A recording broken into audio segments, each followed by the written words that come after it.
คำมาเบิ้งอยู่ในข้อที่37ของบทเสียงจดชั้นม.7 เนาะในวิชาวิทยาศาสตร์ธรรมศาสตร์โซเฮียน2023-2024ซึ่งว่าอยู่ในข้อนี้มันจะอยู่ในภาคไฟฟ้าคลื่นไฟฟ้าแม่เหล็กเนาะหรือว่าคลื่นแม่เหล็กไฟฟ้าเว้าหน่วยใดก็ได้เนาะคำถามเพิ่นให้มาแม่นวงจรจูงมีเคลื่อนทอนไฟฟ้าบรรจุ50ไมโครฟาราดเนาะไมโครฟาราดเมื่อสร้างไฟฟ้าบรรจุเข้าจนเต็มแล้วนำออกไปต่อใส่กอสายที่มี3ประสิทธิ์สะท้อนเอง 0.5 ฮันรี่เนาะขวดที่ของการสร้างกลวยไฟฟ้าแม่นเท่าใดให้เราซอกหาขวดที่เนาะซึ่งในคลื่นแม่เหล็กไฟฟ้านี่ก็บ่มีสูตรหลายเนาะสูตรควอนที่กับสูตรโอเมก้าควอนไวมูนอกจากนี้ก็จะเป็นสูตรพลังงานของ2ตัวนี้นี่เนาะพลังงานของเคลื่อนท้อนก็จะเป็นพลังงานของท่องไฟฟ้าเนาะพลังงานของก้อสายก็จะเป็นพลังงานของท่องแม่เหล็กตัวนี้เนาะแต่ว่าส่วนหลายหลักๆตัวสูตรที่ลายก็จะมีแต่ควอนที่กับควอนไวมูในนี้ฉะนั้นเรามาเขียนสิ่งที่ฮู้เนาะสิ่งที่ฮู้เรามีตัว C เป็นตัว C เนาะเคลื่อนท้อนเท่า50ไมโครฟาราดเนาะตัวนี้เราต้องได้เปลี่ยนหัวหน่วยก่อนเป็นฟาราดเปลี่ยนให้เป็นฟาราดบ่มีไมโครตัวมวยนี้บ่มีเนาะฉะนั้นเปลี่ยนเป็นจะได้50คูณ10กำลังลบ6เนาะหัวหน่วยของไมโครฟาราดเปลี่ยนเป็นฟาราดเป็น10กำลังลบ6ฟาราดอย่างนี้ต่อมาก็จะเป็น L เนาะก็สาย 0.5 ฮันรี่ก็เป็นหัวหน่วยฮันรี่เราบ่ได้เปลี่ยนแล้วเนาะซอกหาขวดที่เท่าใดจากสูตรบัดนี้จะเก็บต่อลุงนี่เลยเนาะ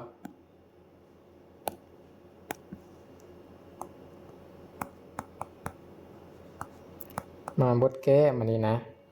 บทแก้นี่ก็จะอิงตามสูตรเลยหรือว่าเราสิเขียนใช่ว่าซอกหาควอนที่นี่จากสูตร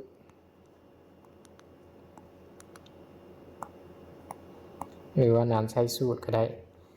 จากสูตรควอนที่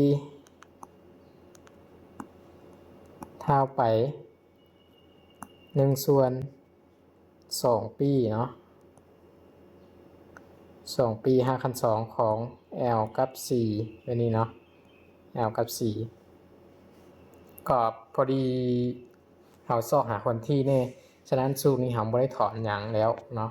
เราก็จะแทนค่าไปเลยพอเอาแทนค่าเราก็จะได้ควอนที่เท่า1/2 ปีเดี๋ยวปีเราจะได้คูณบ่เนาะ2 ปี5 คัน 2ของ L แมน 0.5 เนาะคูณกับ C ก็จะเป็น50คูณ C กำลังลบ6เนาะ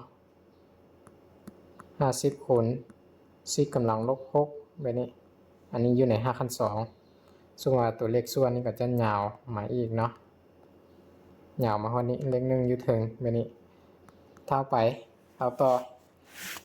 เอา 0.5 คูณ 50เหลือ25เนาะเหลือ25คือ0คัดกับ0เอา5คูณ5นี่เนาะเป็น25จะได้อยู่จะเขียนตัวลุงก้อนเนาะเพื่อเราจะเขียนได้ตัวเลขส่วนเท่า2 ปี5 คัน 2ของ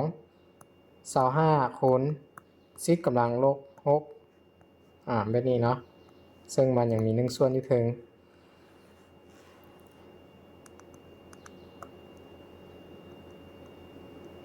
โอเคบัดนี้25ถอน5ออกมาได้5เนาะ10กำลังลบ6ถอน5ออกมาได้10กำลังลบ3แต่ว่าก่อนจะถอน5ตัวนี้อาจารย์จะเขียนละเอียดให้เบิ่งเนาะ25นี่จะเปลี่ยนเป็น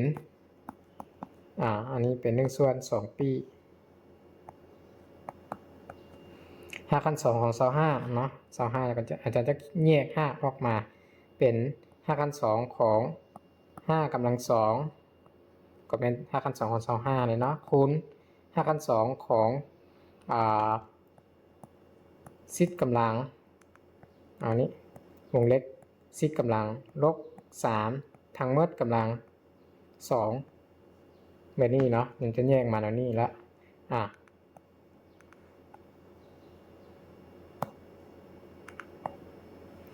แบบนี้พอมันแยกแล้วนี่เราจึงจะเข้าใจว่ามันคาดได้เนาะคาดได้กับ5กำลัง5ขั้น2หรือว่าถอน5ได้นั่นแหละ25ถอน5มากับ2กับ5หายไปแบบนี้เนาะแล้วเหลือยังเหลือยุทธเทิงกันยังเป็นเลขหนึ่งคือ9 2ปีนี่ปีเป็น 3.14 การสิเขียนใช่นี่เนาะปีเท่า 3.14 เนี่ยนี่ก็จะได้เป็นเลข2คูณ 3.14 คูณเลยแน่นอนว่าเราต้องได้คูณแล้วเนาะเดี๋ยวก็5ขั้น2นี่ถอนห่างมาถอนห่างมายังเหลือเป็น5เนาะมันเหลือเป็นคูณ5ใส่กับตัวนี้ซิกกำลัง3ยังอยู่เนาะคูณ5คูณซิกกำลังลบ3เตะเนาะได้อยู่โอเค